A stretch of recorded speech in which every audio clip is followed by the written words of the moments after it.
경제브리핑 불편한 진실이 여러분의 확실한 두통 치료제가 되어드리겠습니다. 경제 뉴스가 연예 뉴스처럼 쉽게 들리는 그날까지 경제브리핑 불편한 진실.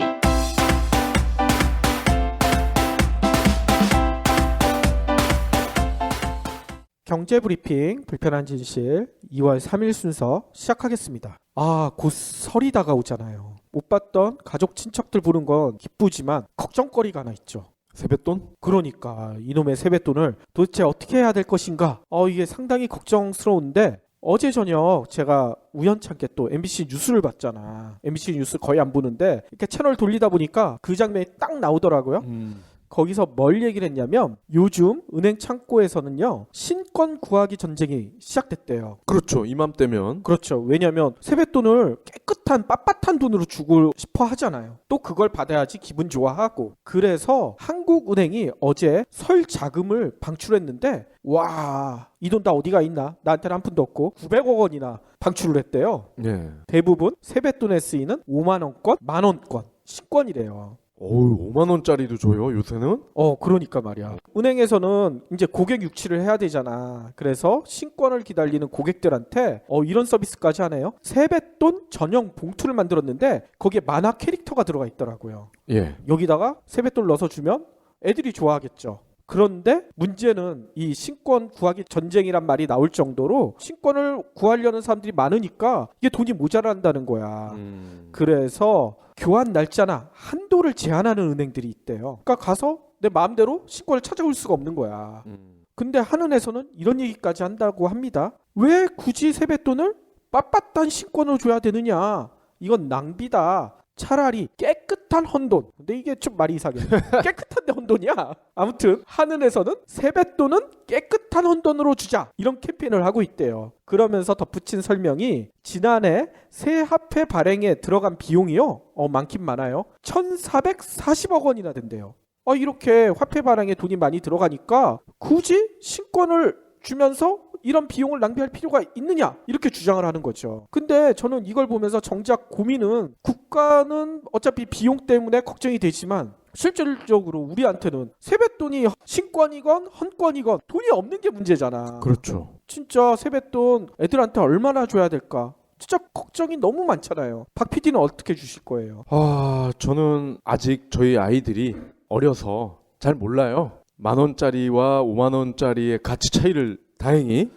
그래요? 예, 그러면서 5,000원짜리를 주면서 5만 원이다 이렇게. 에이, 애들한테 그렇게 속임수를 쓰면 어떡해. 말이 안 되죠. 제가 어느 설문조사 결과를 봤더니 보통 이렇게 얘기를 하더라고요. 고등학생 이상부터는 5만 원, 중학생이면 2만 원에서 3만 원, 초등학생은 만 원. 보통 이렇게 준대요. 그런데 어제 MBC에서는 이 내용을 소개를 하면서 뭔 얘기를 했냐면 돈 대신 도서 상품권으로 세뱃돈을 주면 어떨까? 예전에 이런 캠페인이 진짜 있었다면서 이번 설에도 이런 식으로 좀 해보면 어떨까? 이런 얘기를 하더라고요. 빳빳한 새돈을 넣은 봉투도 좋겠지만 반가운 얼굴을 보면서 주고받는 덕담이 세뱃돈만큼이나 반갑고 고맙지 않을까요? 이런 멘트를 날리더라고.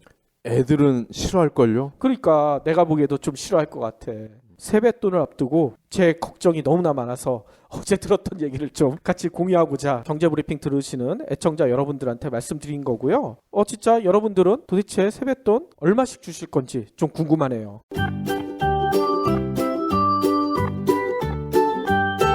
인류 최대 사기극이 뭔 줄 알아? 조이팔? 땡! 10,000년 전에 농업혁명이야. 에이, 말도 안 돼. 그럼 퀴즈 하나 더. 10만 년 전에는 인류가 몇 종이었는지 알아? 하나 아니면 둘. 또 땡! 6종이나 있었어. 에이, 믿을 수가 없어. 못 믿겠다고? 요즘 책도 안 봐? 김영사 베스트셀러 사피엔스에 다 나온다고. 그럼 인류 미래에 대한 이야기도 나와? 당연하지. 인간이 신을 발명할 때 역사는 시작됐고 인간이 신이 될 때 역사는 끝난다. 저자인 유발 하라리 교수의 말이야. 멋지지? 정말 멋진데? 나도 읽어보게. 책 좀 들려줘. 안 돼. 때타. 에이, 치사해서 나도 당장 사서 본다. 유인원에서 사이보그까지 인간 역사에 대담하고 위대한 질문 사피엔스. 오늘 꼭 챙겨야 할 경제 브리핑. 우리나라가 세계 두 번째 자기 부상 열차 상용화 국가가 됐대요.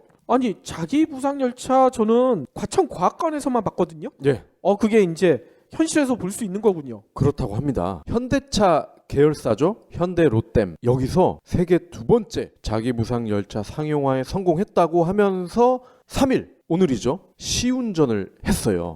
시운전은 어디서 한 거예요? 이게 인천공항 일대만 왔다 갔다 하는 애예요, 얘가. 인천공항 안에서만? 예, 일종의 셔틀이죠. 그래서 국토부 차관 그리고 인천의 부시장 이런 사람들이 100여 명 정도 실제로 개통식에 참여를 해서 타봤나 봐. 그런데 제가 방금 세계 두 번째라고 말씀을 드렸잖아요. 네. 일본이 1974년에 자기 부상 열차 개발에 들어갔대요. 그런데 31년 만인 2005년에 세계 최초로 상용화에 성공했다는 거야. 아니 잠깐 2005년이면 예. 지금부터 10년도 더 전이잖아. 11년 전이죠. 응. 아니 그러면 그 사이에 우리나라 말고는 이 자기 부상 열차에 관심 있는 나라가 없었나요? 국토부 설명은 그렇습니다. 우리나라는 2006년 순수 토종 기술로 개발에 성공을 했다. 2006년에. 그러니까 우리는 10년 만에 상용화가 됐다는 거죠. 이건 솔직히 잘 모르겠네요. 왜 10년이나 걸릴까요? 그러니까 숫자만 놓고 보면은 일본보다 3배나 빠르다 이런 거죠. 근데 이 자기 부상 열차 원리는 아시죠? 말 그대로 자석이에요, 자석. 자석인데 전기가 들어오는 전자석이죠. 자석은 같은 극끼리 밀어낸단 말이죠. 그 원리를 이용을 한 건데 물론 얘는 전기가 들어오는 자석이죠. 8mm 정도가 뜬다고 합니다. 8mm? 네. 8cm도 아니고? 네, 8mm. 8cm까지 뜨면 이건 완전 공중부양이지. 그렇죠. 네, 그래서 재밌는 사실을 알게 됐어요. 8mm가 뜨기 때문에 쇳가루가 발생하지 않는다는 거야. 철도 바퀴랑 예. 철로랑 마찰이 없으니까. 그렇습니다. 그 얘기는 기존의 전철은 쇳가루가 엄청 나온다는 거죠. 그래서 진짜 전철 근처나 이런데 사시는 분들은 대기 오염 이런 거 정말 심각하게 노출돼 있구나 이런 걸 또 역으로 알게 됐어요, 저는. 그렇군요. 근데 이건 뭐 이 주제와는 조금 다른 얘기니까 넘어가고요. 그런데 네티즌 수사대가 떴어. 여기에 비리가 있나요? 왜 네티즌 수사대가 떠요? 비리는 아니고요. 팩트 점검에 나선 거야. 네티즌 수사대가. 뭐냐? 아니 무슨 개소리냐. 나는 10년 전에 내가 상하이 푸둥공항에 자기 부상 열차를 탔는데 무슨 우리나라가 두 번째냐? 말이 안 된다. 상하이에 이 자기 부상 열차가 운행되고 있군요. 그렇죠. 저도 탔던 기억이 나. 근데 저는 이게 자기 부상인 줄 몰랐어. 예리한 분들이 많아요. 아니 그러면 우리가 두 번째가 아니란 얘기네. 그렇죠. 그리고 이분의 주장에 따르면 얘네들은 시속 400km가 나간다고 해요. KTX급이네. 우리는 110km. 에게 그러면 4배나 빠른 거예요, 중국이? 그러니까 세계 두 번째도 뻥이고 그렇다고 빠르냐? 그것도 아니었던 거야. 국토부 어쩔 거야. 그러게 말입니다. 요즘 국제 유가에 관심을 갖는 분들이 상당히 많잖아요. 그렇죠. 유가가 올해 들어서도 계속 하락하고 있어요. 관심은 많은데 포기를 했죠. 왜냐? 내가 넣는 기름값은 변함이 없으니까. 그렇죠. 그런데 이 국제 유가가 하락하면서 금융시장이 불안해진다. 이런 얘기가 나오고 있어요. 뭔 얘기냐면 2일 뉴욕 증권거래소에서 다우존스 지수가요. 전 거래일보다 1.9%가 내렸대요. 스탠다드 앤 푸어스 지수도 그리고 나스닥 지수도 1.9%, 2.4% 떨어졌고요. 그다음에 유럽의 주요 증시도 큰 폭으로 하락했대. 근데 이렇게 하락한 이유가 다 뭐냐면 유가 하락 때문에 이렇게 분석이 나오고 있다는 거예요. 그럼 우리가 상식을 한번 동원을 해보자고요. 유가가 떨어지면 제조업체 입장에서는 원가가 떨어지는 거잖아요. 그렇죠. 그럼 가격 경쟁력이 생기는 거잖아요. 그런데 주가가 올라가야 되는 거 아닌가요? 그런데 그 영향보다 더 큰 영향이 뭐냐면 유가가 떨어진다는 거는 그만큼 기업들의 수요가 줄어든다는 거 아니에요. 기업들의 수요가 준다는 거는 기업들이 장사를 못한다는 거 아니야. 그러니까 주가는 미래를 반영하는 거니까 유가가 떨어지면서 기업들의 수요가 줄어든다는 것은 기업들이 장사를 그만큼 미래에 못하겠구나. 주가가 떨어진다는 얘기인 거죠.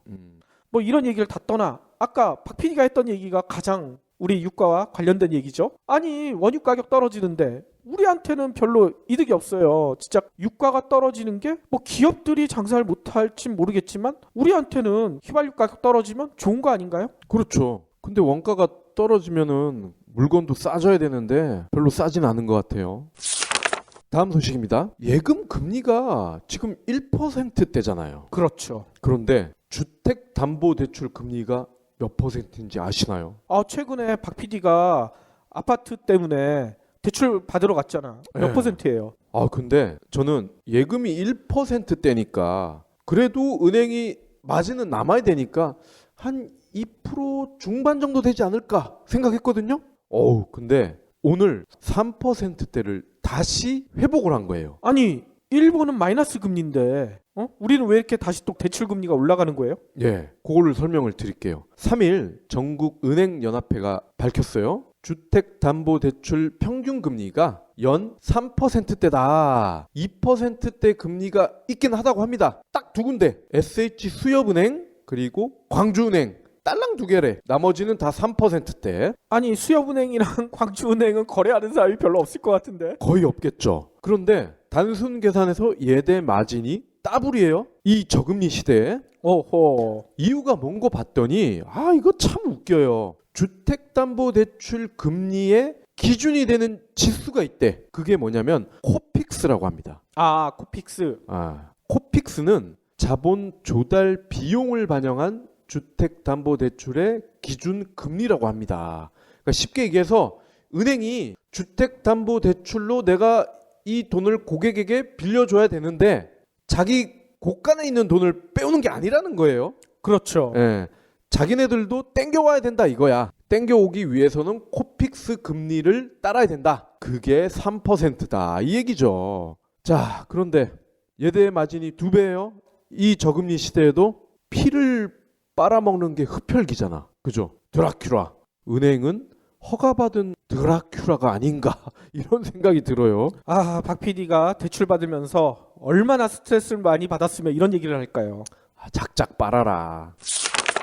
그렇지만 박 PD한테 또 좋은 소식이 하나 있네. 커피 좋아하시잖아요. 네. 커피를 하루 2잔 이상 먹잖아요. 예. 그러면 간질환을 예방할 수가 있대요. 오, 술은 많이 안 먹잖아. 그렇죠. 별 효과가 없으려나? 이 얘기는요, 영국 사우스샘프턴 대학에서 조사를 해봤대요. 6개국에 약 50만 명을 대상으로 장기간에 걸쳐서 이 사람이 커피를 매일 2잔 마실 때 어떤 효과가 일어나나 이거를 분석을 해봤는데 간경화에 걸리거나 이로 인해 사망할 가능성이 조사를 해봤더니 많이 낮아진 거야.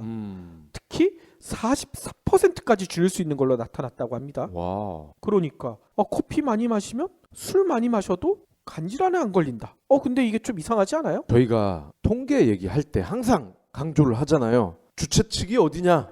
그러니까 말이야. 이 주최 측이 어딜까요? 공식적으로는 지금 영국의 대학이라고 나오는데 대학이 과연 자기 돈으로 이 연구를 했을까요? 그러니까 말이에요. 술 많이 먹고 간질환 예방하겠다고 커피 하루에 2잔 마시다 보면 일단 간에서 난리가 날 것 같아요. 마지막 브리핑입니다. 정부가 경기 진작, 일자리 창출 이거를 위해서 올해 1분기에 21조 5천억 원을 추가로 집행하겠다 이렇게 발표를 했어요. 아니, 정부 돈 없다면서 몰라 이런데 누리과정도 안 하면서 말이야. 이런데 쓸 돈은 또 있나 봐. 그리고 승용차를 구매 준비 중인 분들은 반가운 소식이네요. 승용차 개별 소비세 인하 조치가 6월까지 연장이 됩니다. 이거 연장 안 한다고 그러지 않았어요? 그러게 말이에요. 그러니까 올해 6월까지 차를 사시면 개소세가 원래는 5%잖아요. 3.5%로 살 수가 있다 이 얘기죠. 그런데 정부가 돈은 꾸준히 풀고 있어요. 그렇죠? 모자라다 싶으면 이렇게 21조를 늘려서 또 집행을 한다고 하고, 그런데 백날 이렇게 돈만 풀면 효과가 있겠어요? 고용은 안 되고 고용의 질은 떨어지고 고용 안정성은 낮아지는데 누가 돈을 쓰겠냐는 거죠. 그렇죠. 특히나 돈을 풀더라도 제대로 된 곳에 풀어야 되는데 엉뚱한 곳에 풀고 있지 않은가 이런 의심도 들어요. 네. 안녕하세요, 해리입니다. 여러분, 꼬박꼬박 내는 반값을 생각하면 집 선택은 신중해야 합니다. 360도 리얼 뷰와 조건 검색, 그리고 매물도 많은 다방으로 찾으세요. 반값이 얼만데 볼 수 있는 건 다 봐야죠. 방 찾을 땐 다방. 오늘의 섹션 살펴볼 텐데요. 오늘은 취업 직장인 얘기인데 어제 눈에 번뜩이는 자료가 하나 있어서 그거를 좀 살펴볼까 해요. 뭔 자료냐면요. 한국경영자총협회라고 있죠. 네, 경총. 경총에서 2015년, 그러니까 작년이죠. 대졸 신입 근로자 초임 이런 자료를 발표를 했어요. 이 자료에 따르면요. 지난해 대기업 정규직 대졸 사원의 초임이 상여를 포함해서 4,075만 원 이렇게 나타났대. 어우, 대졸 정규직 초임이 이렇게 많아요? 이거 뭐 온갖 보너스의 수당에 뭐 라면값 다 포함한 거 아니에요? 특히나 경총에서는 이렇게 강조를 합니다. 우리나라 대기업 정규직 대졸 사원들이 받는 초임이 일본보다 무려 40%나 높대. 우리나라 직장인들이 일본 직장인보다 40%를 월급을 더 받는다? 이거 믿을 수 있을까요? 개소리죠. 아무튼 박 PD도 그렇고 저도 그렇고 아마 저희 방송을 들으시는 애청자분들도 믿지 못하실 텐데, 그래도 일단 경총 자료를 좀 더 살펴볼게요. 경총은 뭐라고 설명을 했냐면, 고용노동부가 내놓은 2014년 고용 형태별 근로조사 실태, 그리고 일본 후생 노동성의 임금구조 기본 통계 조사, 이거를 비교했더니만 국내 대기업 정규직의 대졸 초임 평균 초임이요 37,756달러, 그러니까 3,976만 원이래요. 아까 말씀드린 거는 2015년이고 지금 말씀드린 거는 2014년, 그러니까 1년 사이에 조금 더 올랐으니까 숫자가 조금 달라진 겁니다. 예. 일본이랑 비교는 2014년 자료를 가지고 했던 거예요. 일본 대기업의 상용자 대졸 초임은 27,105달러, 그러니까 2,842만 원. 그러니까 아까 설명대로 우리나라가 40% 가까이 높았다는 얘기가 나오는 거죠. 특히 경총 자료를 좀 더 보면 경제 규모와도 비교를 해놨어요. 1인당 국내 총생산, 그러니까 1인당 GDP죠. 이 1인당 GDP 대비 한국 대기업 정규직의 대졸 초임이 135%래요. 일본은 74.8%. 그러니까 우리나라가 60.2%나 높은 거야. GDP, 1인당 GDP를 대비해봤더니 일본이랑 우리나라랑 임금 격차가 더 커졌다는 얘기인 거예요. 이에 대해서 경총 관계자가 뭔 설명을 했냐면, 국내 대기업 정규직 대졸 초임이 2010년에서 2014년까지 연평균 2.8%가 증가했는데 일본은 임금 인상을 억제해서 산업 경쟁력을 키워왔다. 그러니까 우리나라는 대졸 초임을 계속 올려왔는데 일본은 산업 경쟁력을 키우기 위해서 임금 인상을 억제했으니까 이게 격차가 벌어지는 거 아니냐, 이런 식으로 설명을 하는 거야. 더 있어요. 아까 처음에 얘기 들었던 4,075만 원, 여기는 어떻게 자료가 나왔냐면요, 고용부 아까 얘기 드렸던 2014년 자료에 2010년에서 2014년까지 평균 고정급 인상률을 적용해서 추산을 했어요.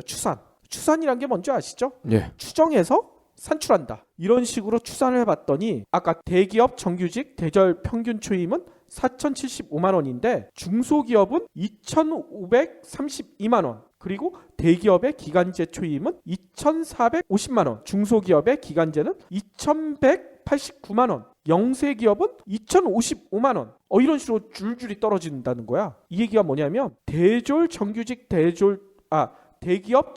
대졸 초임이 100이라고 가정했었을 때 중소기업 정규직은 62.1, 중소기업 기간제는 53.7, 영세기업 정규직은 50.4. 대기업이랑 중소기업이랑 임금 격차가 2배 가까이 벌어진다는 얘기인 거예요. 그러니까 대졸 애들이 너무 많이 받는다 그거잖아. 그런데 경총이 왜 이런 추산까지 하면서, 실제 자료가 있는 게 아니라 추산이니까 추정해서 계산해야 되니까 더 복잡할 거 아니야.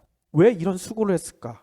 월급 덜 주려고 그러는 거잖아요. 그렇죠. 경총이 이 자료를 발표하면서 뭔 얘기를 했냐면, 과도하게 높은 대졸 정규직 초임 때문에 청년층들이 대기업만 선호하면서 중소기업이 청년 고용에 어려움을 겪고 있다. 또 덧붙인 얘기는 올해 기업의 임금 조정 방향은 청년 일자리를 만들고 임금 격차를 해소하는데 초점을 둬야 할 것이다. 이 얘기가 도대체 뭐예요? 아까 박 PD가 한 얘기랑 똑같은 거잖아. 대기업들한테 월급 많이 주지 말아라, 이렇게 한마디로 경고한 거란 말이에요. 일본도 우리보다 덜 주는데 심지어 한국에서 이렇게 많이 줘도 되겠느냐 그거잖아요. 그렇죠. 근데 경총은 경영자총협회잖아요.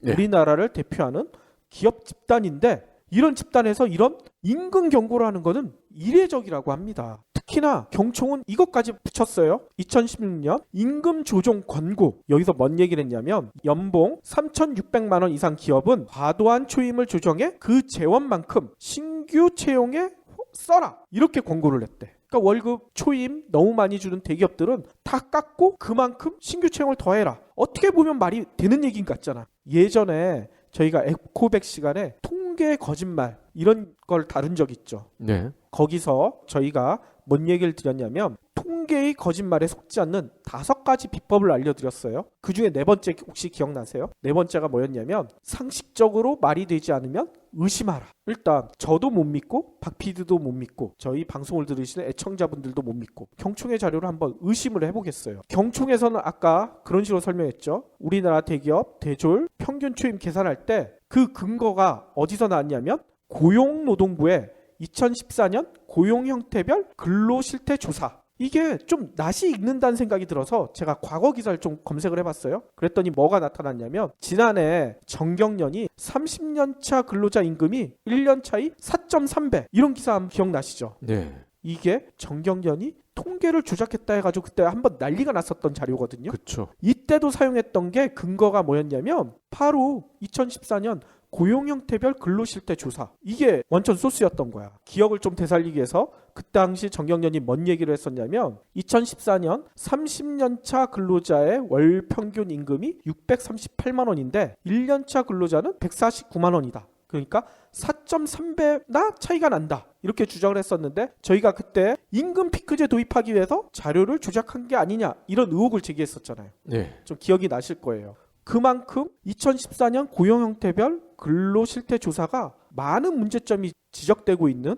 자료거든요. 실제로 네이버나 카카오를 검색만 해봐도 문제점을 수두룩하게 발견할 수 있어요. 뭔 얘기냐면 제가 직접 검색을 해봤더니 네이버나 카카오의 블로그 카페에는 이런 얘기가 있어요. 2014년 고용형태별 근로실태 조사라는 우편이 왔는데 너무 민감한 것이 많아서 조사에 응하지 않고 버텼는데 계속 전화가 오더군요. 이런 내용이 들어있어. 또 하나는 근로실태 조사서를 이달 30일까지 제출하라고 하는데 꼭 해야 하나요? 이런 질문들도 있어요. 이런 질문들은 바로 2014년에 등록된 자료인데 지금 검색해봐도 그 내용이 나오거든요. 네. 여기에 대해서 또 몇몇 전문가들이 답변을 달아놨는데 이 답변을 보면 참 가관입니다.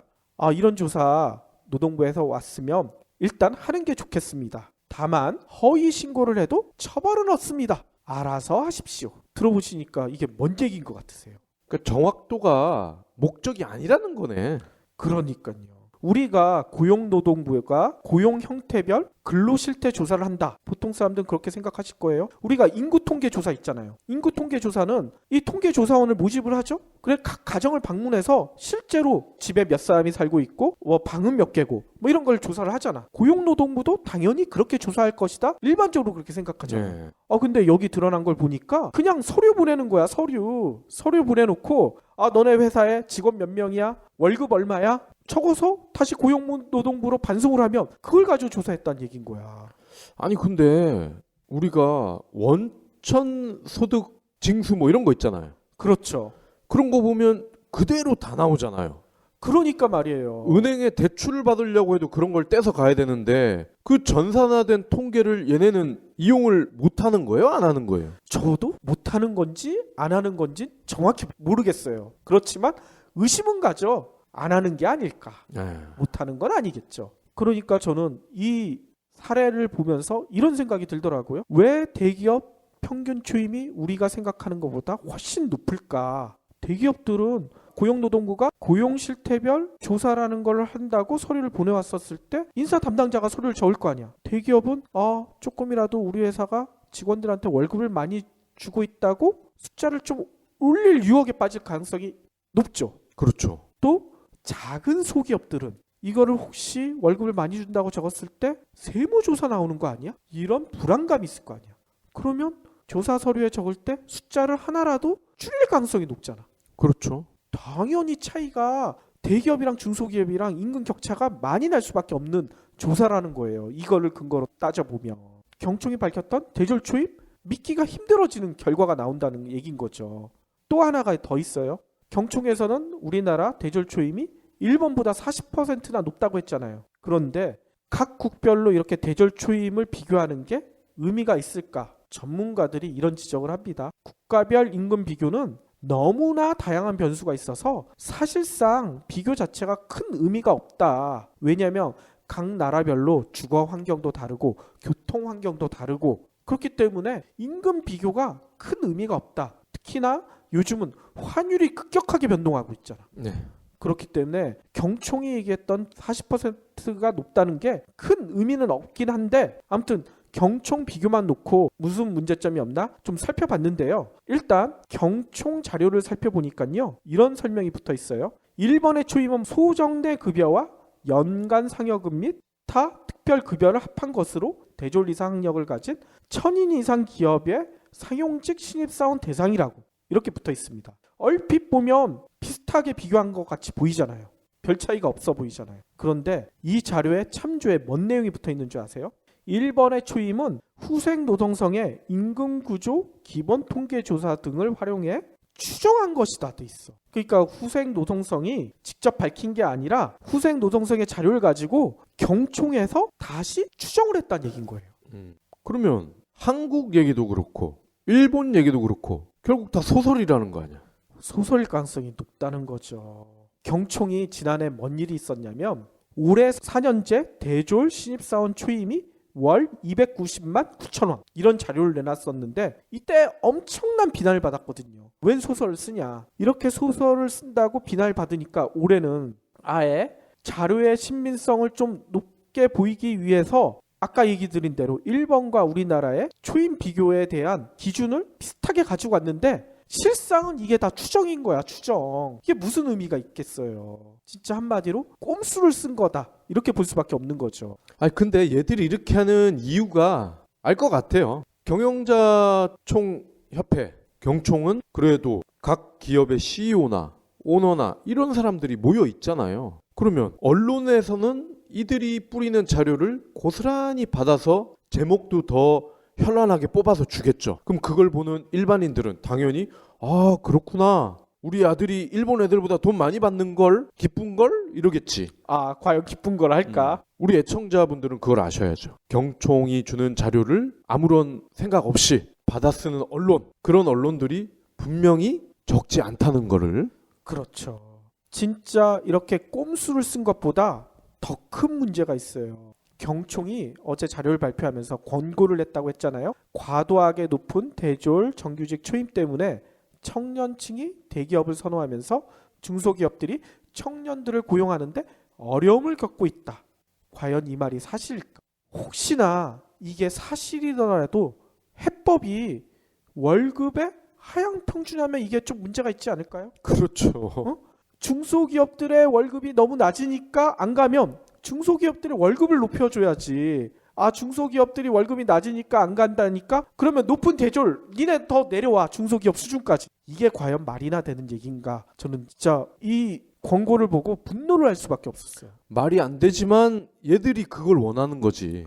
그러니까요. 거기다가 경총은 이 권고를 하면서 이런 얘기를 했잖아요. 일본은 임금 인상을 억제해 산업 경쟁력을 키워왔다. 이렇게 지적을 했죠. 이 얘기가 반은 맞고 반은 틀려요. 뭔 얘기냐면 과거 잃어버린 20년 이때는 일본도 이렇게 해왔어요. 임금 인상 억제하면서 기업들한테만 돈을 몰아줘서 했는데 결과는 잃어버린 10년인 줄 알았더니 10년이 더 플러스 됐잖아. 잃어버린 20년이 돼버렸잖아. 그래서 일본이 최근에 많이 바뀌었다는 얘기를 제가 드렸었죠. 네. 특히나 저희가 방송을 통해서 올해 초에 한번 말씀을 드렸었는데 지난 2일 날 일본의 정경련에 해당되는 경단련이라는 데가 있잖아요. 네. 거기 회장이 일본 방송 있죠? NHK 여기와 인터뷰를 하면서 뭔 얘기를 했냐면 올해 노동계와의 임금 협상과 관련해 비정규직의 임금 인상이 필요하다. 이렇게 강조를 했거든요. 임금 인하가 필요하다고 안 했어요. 인상이 필요하다. 더 나아가 비정규직 노동자에 대해서도 여러 형태로 정규 사원화하는 것을 검토해 주길 바란다. 이렇게 당부를 했거든요. 아니 경총에서는 우리나라 월급 깎으라고 하는데 일본 경단련 회장은 임금 올리라고 하잖아. 경총에서 얘기하는 건 말이 달라. 원래 한국의 경영자들은 항상 뒷북치잖아. 일본 애들 따라하고. 그러니까 조만간 경총도 우리도 일본 따라서 월급 올려줘야겠네 이렇게 하겠네. 그러니까 근데 그게 빨리 왔으면 좋겠지만 일본처럼 20년 잃어버린 20년을 겪고 난 후에 오지 않을까 이런 두려움이 있는 거죠. 참 이 경총이나 정경련이나 얘들은 한심한 게 월급을 깎아야 된다. 대졸 초임을 낮춰야 된다. 그래야 산업 경쟁력이 올라간다. 좋다. 그러면 너네 자식들은 왜 4년 만에 상무시키고 전무시키는데? 그거 어쩔 거야? 그러니까 그거 좀 해명을 좀 했으면 좋겠어. 그렇게 고임금 주면 안 된다 그러면서 지들 자식들은 4년 만에 상무 달고 전무 달고 그럼 걔들은 연봉 3천인가? 전무 달아도? 경총의 자료를 보면서 제가 이런 생각을 했어요. 왜 갑자기 경총이 이렇게 문제가 있는 자료를 발표를 했을까? 근데 어제 박병원 경총 회장이 경총 정기총회에서 했던 얘기에서 힌트를 찾을 수가 있었어요. 이 박 회장이 뭔 얘기를 했냐면 노동개혁에서 노조 합의가 필수적이지 않다. 이렇게 얘기를 했거든요. 이거 뭔 얘기예요? 한마디로 노조랑 대화하지 않겠다. 노조는 대화 상대가 아니다. 이런 얘기잖아. 이 얘기는 뭐냐면 노조 너네 때문에 근로자들도 힘들고 기업도 힘들고 노조가 그렇게 강력하게 나서니까 우리나라 경제가 나빠지고 이 얘기를 하고 싶은데 이 근거를 만들어주기 위해서 어제 경총이 부랴부랴 자료를 발표한 게 아닌가. 저는 이런 생각이 들거든요. 그러니까 이 자료를 뒷받침하기 위해서 통계를 있는 그대로가 아니라 우리가 전문 용어로 마사지란 얘기 하잖아. 네. 통계를 마사지하지 않았을까? 이런 의심이 드는데 여러분들 생각은 어떠신가요? 저는 항상 이해관계자끼리의 대화는 차선이 목적이라고 봐요. 차선. 그러니까 각각의 이해관계자가 물론 최선을 쟁취하면 가장 좋겠지만 그게 불가능하잖아요. 현실에서는. 그러면 차선을 찾아야 되는데 경총도 마찬가지죠. 경총과 노조가 서로 최선을 얻을 수가 있습니까? 서로가 협의를 하고 합의를 해서 차선을 찾아야죠. 이 차선조차 거부를 하게 된다면 밥상 없는 길밖에 없는 거죠. 경제브리핑 불편한 진실 나한테 정말 딱이더라고. 신문이나 TV뉴스 챙기기 쉽지 않잖아. 그런데 경제브리핑 불편한 진실은 내가 듣고 싶을 때 터치만 하면 경제뉴스를 쉽게 풀어서 설명하거든. 시사용어 해설도 들을 수 있고 신간 리뷰도 들을 수 있고. 글쎄 우리 조카가 이 방송을 듣고 나서 이모 진위 개수가 뭔지 알아? 난 알지? 하고 자랑하더라고. 이런 팟캐스트 정말 오래오래 들을 수 있으면 좋겠다. 그런데 혹시 돈 없다고 그만하면 어쩌지? 이 PD님, 박 PD님 맨날 자비로 방송한다고 하던데 조금이나마 도울 수 없을까? 걱정 마세요. 신개념 기부 사이트 위시플렉스가 있습니다. 안녕하세요. 위시플렉스 대표 김태우입니다. 여러분의 돈은 한 푼도 들이지 않고 경제브리핑 불편한 진실을 기부할 수 있습니다. 마음에 드는 신상 10개를 고르시기만 하면 일주일마다 기부머니 500원이 적립됩니다. 한 달이면 2,000원이죠. 경제브리핑 불편한 진실 정기 구독자가 1만 명을 훌쩍 넘었는데 이분들이 모두 참여해 주시면 한 주에 500만 원, 한 달에 무려 2천만 원을 모을 수 있습니다. 이 정도면 PD 박 PD님 신세 타령하지 않아도 되겠죠? 위시플렉스는 스마트폰 앱은 물론 PC에서도 만날 수 있습니다. 유기견 살리기, 저소득 가정 아동 돕기 등 다양한 기부 프로젝트가 있으니 많은 후원 부탁드립니다. 우리가 함께 한다면 이루지 못할 것이 없습니다. 모든 순간마다 기업의 이익이 아닌 공공의 이익을 위해서 싸울 것을 약속합니다. 게이, 흑인, 라틴계, 가난한 노동계급, 정치적 이득을 위해 이들을 내쫓지 않을 것입니다. 우리 모두 함께 전진해 나갑시다. 공화당의 주장은 억만장자들을 위한 것일 뿐 평범한 시민을 위한 것이 아니라는 것을 얘기해 줍시다. 우리는 저들을 무찌를 것입니다.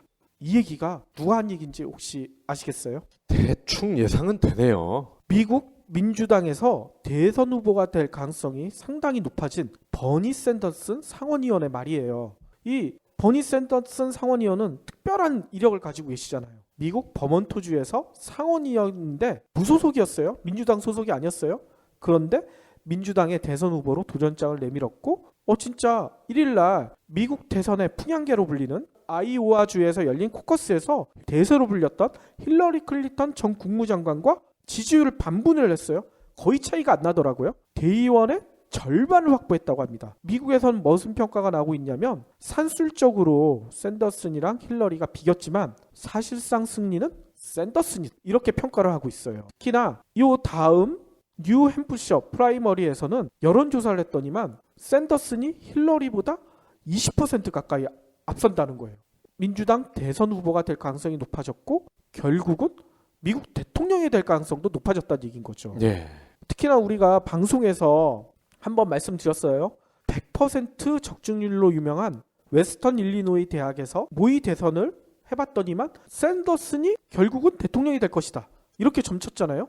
이 100% 적중률인데 이 적중률 100%가 계속 유지될 것 같다는 얘기도 또 나오고 있어요. 그런데 샌더슨이 이처럼 대통령이 될 가능성이 높아진 이유가 도대체 뭘까? 서민을 위한 일관된 정책 그런 거 아니에요? 그렇죠. 박 PD가 정확히 짚으셨는데 서민을 위한 이것도 중요하지만 일관됐다는 게 제가 보기에는 가장 중요한 요인 중에 하나라고 보여요. 뭔 얘기냐면 샌더슨 의원이 부유층에 대한 증세, 사회의 경제적 기회 균등 이런 정책을 요구한 게 벌써 30년이 돼. 30년. 자본주의의 본산이라고 여겨지는 미국에서 30년 내내 이런 얘기를 꾸준히 할 수 있는 일관되게 할 수 있는 정치인이 있을까? 이런 얘기가 나올 정도로 진짜 자기의 소신을 한 번도 굽힌 적이 없대요. 버니 샌더슨닷컴이라고 있거든요. 샌더슨 관련된 선거운동 본부인데 여기에서 샌더슨이 진짜 30년 동안 일관되게 자기 소신을 굽히지 않았다는 거를 동영상을 만들어 버렸어. 그래서 이걸 유튜브에 공개했는데 조회수가 무지막지하게 올라가고 있어요. 저도 봤더니만 가장 먼저 나온 연설이 샌더슨이 했던 연설이 1985년 진짜 30년 전 거슬러 올라가는 거야. 여기서 뭔 얘기를 했냐면 이 세계에는 지금도 수억 명이 굶주려 죽어가고 있습니다. 굶어서 죽는 일은 지금도 계속되고 있습니다. 이렇게 강조를 하더라고. 제가 샌더슨 얘기를 이렇게 하는 거는 샌더슨 선거운동을 하고 싶어서 이 얘기를 드린 건 아니에요. 제가 미국에 투표권도 없죠. 제가 미국 시민권자도 아니고. 다만 이 샌더슨의 얘기를 보면서 뭔 생각이 들었냐면 우리나라 정치인 중에 30년 동안 일관되게 정책을 얘기했던 사람이 과연 있을까? 허경영. 허경영도 30년이 안 됐잖아. 30년 안 됐나? 네. 특히나 곧 총선이 펼쳐지고 대선도 있잖아요. 이럴 때 그 해당 후보가 30년 동안 했던 발언들을 이 샌더스처럼 만들어 놓으면 그 발언들이 이렇게 일관되게 유지되는 정치인이 과연 있을까? 이런 의심이 들어서 이 소개를 해드린 거거든요. 여러분들 어떻게 생각하세요? 아마 일관되게 부자를 위하고 권력에 아부하고 이런 놈들은 정말 많을 거야. 일관되게 그런 사람들은 있겠네. 그럼 많지 우리나라도. 그럼 말을 바꿔야 되나? 한국 정치인을 너무 이렇게 얕잡아 보면 안 돼. 샌더슨과 비슷한 정치인이 있겠군요. 일관된 애들 많아.